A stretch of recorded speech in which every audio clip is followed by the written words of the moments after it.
നല്ല അറിവും കരുണാസമ്പന്നനുമായ ഒരു യുവാവാണ് യൂസഫ് എന്ന് ജയിലിലെ ആളുകൾക്ക് അറിയാമായിരുന്നു.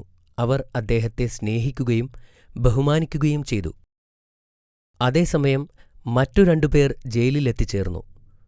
ഒരുവൻ രാജാവിന്റെ പാനപാത്രവാഹകനും മറ്റൊരാൾ അദ്ദേഹത്തിന്റെ പാചകക്കാരനുമായിരുന്നു.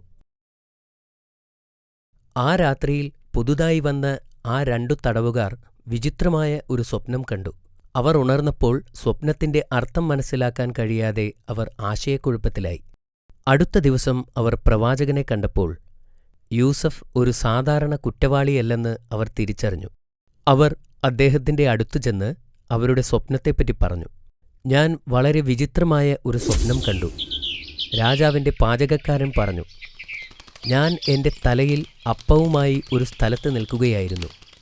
രണ്ടു പക്ഷികൾ എന്റെ തലയിലിരുന്ന് അപ്പം തിന്നുന്നുണ്ടായിരുന്നു. ഇത് കേട്ടപ്പോൾ പ്രവാചകൻ ആദ്യം അല്ലാഹുവിനെ വിളിച്ചു. അനന്തരം നബി സ്വപ്നത്തിന്റെ അർത്ഥം പറഞ്ഞു. പാചകക്കാരൻ മരിക്കുന്നതുവരെ അവൻ ക്രൂശിക്കപ്പെടുമെന്നായിരുന്നു സ്വപ്നം. പ്രവാചകൻ പാനപാത്രവാഹകനോട് തന്റെ സ്വപ്നത്തെപ്പറ്റി പറയാൻ ആവശ്യപ്പെട്ടു. ഞാൻ രാജാവിന് വീഞ്ഞു നൽകിക്കൊണ്ട് കൊട്ടാരത്തിൽ നിൽക്കുന്നതാണ് കണ്ടത്. പാനപാത്രവാഹകൻ പറഞ്ഞു. പ്രവാചകൻ കുറച്ചു സമയത്തേക്ക് പ്രാർത്ഥിച്ചു. എന്നിട്ട് അദ്ദേഹം ഉടനെ സ്വതന്ത്രനാക്കപ്പെടുമെന്നും രാജാവിന്റെ സേവകനായി തിരിച്ചു പോകുമെന്നും പറഞ്ഞു. തന്നെക്കുറിച്ച് രാജാവിനോട് സംസാരിക്കണമെന്നും യൂസഫ് എന്നു പേരുള്ള നിരപരാധിയായ ഒരു ആത്മാവ് തടവറയിലുണ്ടെന്ന കാര്യം രാജാവിനോട് പറയണമെന്നും പ്രവാചകൻ പാനപാത്രവാഹകനോട് ആവശ്യപ്പെട്ടു. പ്രവാചകൻ മുൻകൂട്ടി പ്രവചിച്ചതുപോലെ സംഭവിച്ചു.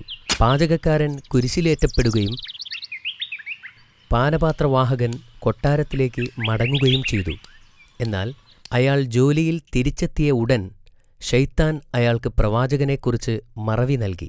അതിനാൽ യൂസഫ് നബിക്ക് കുറച്ചു വർഷക്കാലം കൂടി ജയിലിൽ കഴിയേണ്ടി വന്നു. കുറച്ചു വർഷങ്ങൾക്കു ശേഷം ഒരു രാത്രി രാജാവ് തന്റെ കൊട്ടാരത്തിൽ ഉറങ്ങുകയായിരുന്നു. ഉറക്കത്തിൽ രാജാവ് വിചിത്രമായ ഒരു സ്വപ്നം കണ്ടു. സ്വപ്നത്തിൽ രാജാവ് നൈൽ നദീതീരത്ത് നിൽക്കുകയായിരുന്നു. പെട്ടെന്ന് തന്നെ നദിയിലെ വെള്ളം കുറഞ്ഞു വരുന്നതായി കണ്ടു. അടിയിലെ ചെളി തെളിഞ്ഞു കാണാം. വെള്ളമില്ലാതെ മീനുകൾ രക്ഷപ്പെടാൻ വേണ്ടി ചാടുന്നു.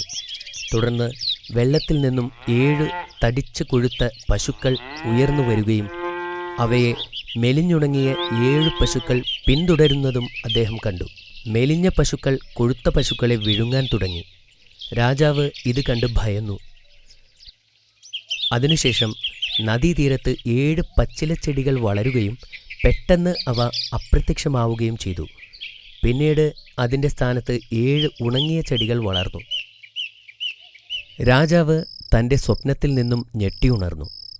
സ്വപ്നത്തിൻ്റെ അർത്ഥം മനസ്സിലാക്കാൻ കഴിയാത്തതിനാൽ അയാൾക്ക് ഞെട്ടലും വിഭ്രാന്തിയുമുണ്ടായി. അടുത്ത ദിവസം രാജാവ് തൻ്റെ മന്ത്രിമാരെയും പുരോഹിതന്മാരെയും ഉപദേശകരെയും വിളിച്ചുകൂട്ടി തൻ്റെ സ്വപ്നത്തെപ്പറ്റി അവരോട് പറഞ്ഞു. ഇതൊരു വിചിത്രമായ കുഴപ്പിക്കുന്ന സ്വപ്നമാണ്. താങ്കൾ ഒരുപക്ഷേ കൂടുതൽ ഭക്ഷണം കഴിച്ചതുകൊണ്ടാവാം. പുരോഹിതന്മാർ പറഞ്ഞു.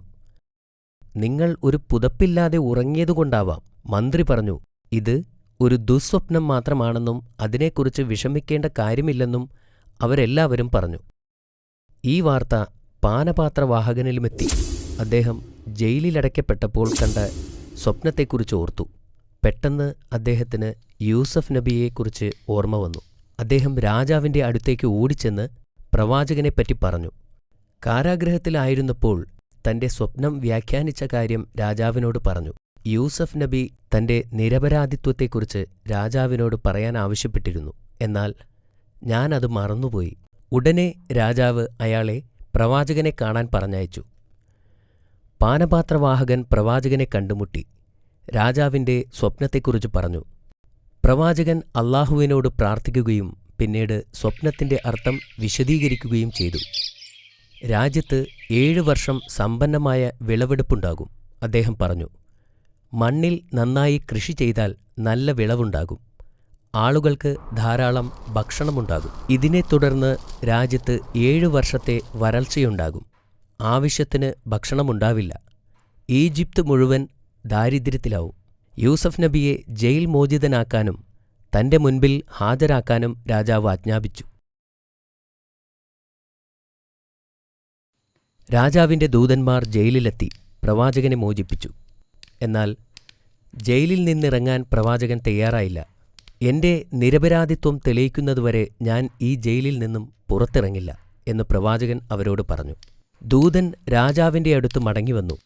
യൂസഫ് എവിടെയാണ്? രാജാവ് ചോദിച്ചു. അദ്ദേഹത്തെ മോചിപ്പിക്കാൻ ഞാൻ കൽപ്പിച്ചതല്ലേ? തന്റെ നിരപരാധിത്വം സ്ഥാപിക്കുന്നതുവരെ യൂസഫ് നബി ജയിൽ വിടാൻ വിസമ്മതിച്ചു എന്ന് അവർ മറുപടി പറഞ്ഞു. തെറ്റ് ചെയ്യാതെയാണ് യൂസഫ് ജയിലിലടയ്ക്കപ്പെട്ടതെന്ന് രാജാവ് തിരിച്ചറിഞ്ഞു. ഉടൻ അദ്ദേഹം ഒരു അന്വേഷണത്തിന് ഉത്തരവിട്ടു.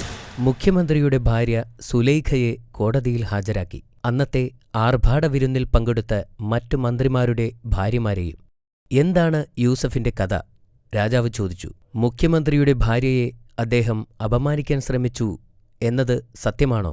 അദ്ദേഹം ഒന്നും ചെയ്തിട്ടില്ല, ഒരു സ്ത്രീ പറഞ്ഞു. അദ്ദേഹം അവളെ ഉപദ്രവിച്ചിട്ടില്ല എന്ന് മറ്റൊരാൾ പറഞ്ഞു. അദ്ദേഹം മലക്കുകളെപ്പോലെ നിഷ്കളങ്കനാണ് എന്ന് മറ്റൊരു സ്ത്രീ പറഞ്ഞു. അപ്പോൾ എല്ലാവരുടെയും ശ്രദ്ധ സുലൈഖയിലേക്ക് തിരിഞ്ഞു. അവളുടെ മുഖത്ത് അപ്പോൾ ചുളിവുകൾ വീണിരുന്നു. ഞാൻ അവനെ പ്രലോഭിപ്പിച്ചു, എന്നാൽ അവൻ വിസമ്മതിച്ചു. അവൾ ധൈര്യത്തോടെ സമ്മതിച്ചു. പ്രവാചകൻ നിരപരാധിയാണെന്ന് രാജാവിന് മനസ്സിലായി. പിന്നെ അവൻ പ്രവാചകനോട് കൊട്ടാരത്തിലേക്ക് വരുവാനായി കൽപ്പിച്ചു. പ്രവാചകൻ കൊട്ടാരത്തിലെത്തിയപ്പോൾ സുന്ദരനായ ആ ചെറുപ്പക്കാരനെ കണ്ട് രാജാവ് അമ്പരന്നു. കുറച്ചു സമയത്തേക്ക് പ്രവാചകന്റെ അറിവുകളെ പരീക്ഷിച്ചുകൊണ്ട് രാജാവ് അദ്ദേഹത്തോട് സംസാരിച്ചു.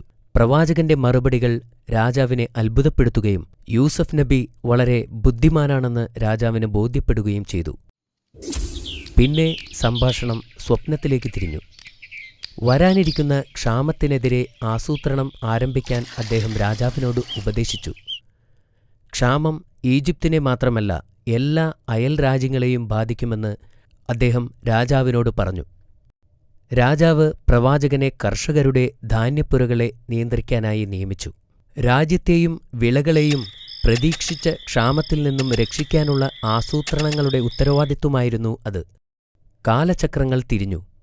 ഏതാനും മാസങ്ങൾക്ക് മുമ്പ് ജയിലിൽ കഴിഞ്ഞിരുന്ന പ്രവാചകൻ ഇപ്പോൾ ഈജിപ്തിലെ മുതിർന്ന ഉദ്യോഗസ്ഥരിൽ ഒരാളായി മാറിക്കഴിഞ്ഞിരിക്കുന്നു.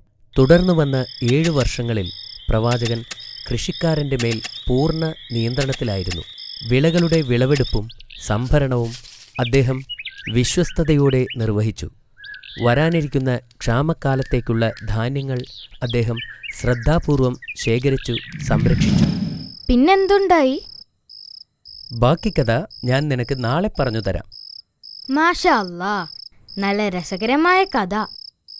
ബാബ, പ്രവാചകൻ തന്റെ പിതാവിനെ വീണ്ടും കണ്ടോ? നാളെ കഥ കേൾക്കുന്നതുവരെ അതിന് കാത്തിരിക്കണം. ഓക്കേ.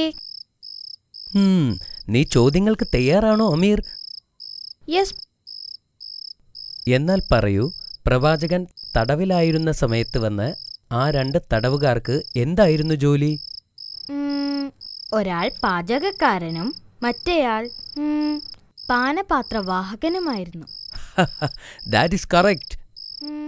എന്തായിരുന്നു രാജാവിന്റെ സ്വപ്നം? രാജാവ് നൈൽ നദീ തീരത്ത് നിൽക്കുകയായിരുന്നു. പെട്ടെന്ന് വെള്ളത്തിൽ നിന്ന് തടിച്ചു കൊഴുത്ത് 7 പശുക്കൾ വന്നു. അതിന്റെ പുറകെ 7 മെലിഞ്ഞുണങ്ങിയ പശുക്കളും വന്നു. മെലിഞ്ഞുണങ്ങിയ പശുക്കൾ തടിച്ചു കൊഴുത്ത പശുക്കളെ വിഴുങ്ങി. ഇതായിരുന്നു രാജാവ് കണ്ട സ്വപ്നം. മാഷാ അല്ലാ, ബാക്കിയുള്ളതെന്തായിരുന്നു? പിന്നീട് 7 ചെടികൾ നദിക്കരയിൽ വളരുകയും പെട്ടെന്ന് അത് അപ്രത്യക്ഷമാവുകയും അവിടെ 7 ഉണങ്ങിയ ചെടികൾ കാണുകയും ചെയ്തു. ഉത്തരം ശരിയല്ലേ ബാബ? എന്താണ് ഈ സ്വപ്നത്തിന്റെ അർത്ഥം? ഇതിന്റെ അർത്ഥം അടുത്ത 7 വർഷത്തേക്ക് രാജ്യത്ത് സമ്പന്നമായ വിളവെടുപ്പ് നടക്കുമെന്നും അതിനുശേഷം 7 വർഷങ്ങളോളം രാജ്യത്ത് വരൾച്ച ഉണ്ടാവും. That is very good. ജയിൽ മോചിതനാവാൻ പ്രവാചകൻ വിസമ്മതിച്ചതെന്തിന്? നബി തന്റെ നിരപരാധിത്വം തെളിയണമെന്ന് ആഗ്രഹിച്ചു. അതുകൊണ്ടാണ് നബി ജയിലിൽ കഴിയുന്നത്. അത് ശരിയാണ് അമീർ. പ്രവാചകന്റെ നിരപരാധിത്വം എങ്ങനെ തെളിയിക്കപ്പെട്ടു?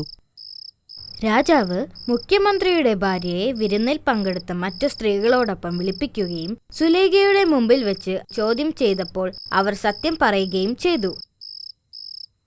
ശരിയാണ് മോനെ. ഇനി നിനക്കുള്ള അവസാനത്തെ ചോദ്യമിതാ. രാജാവ് പ്രവാചകന് നൽകിയ പദവി എന്തായിരുന്നു? കളപ്പുരകളുടെ നിയന്ത്രണം പ്രവാചകന് നൽകി. മാഷാ അല്ലാ, നീ എല്ലാ ചോദ്യത്തിനും ശരിയുത്തരം നൽകിക്കഴിഞ്ഞു. ഇപ്പോൾ ഇത്രയും മതി. ഇനി ബാക്കിയുള്ള കഥ നാളെ പറയാം. Good night. Good night Baba.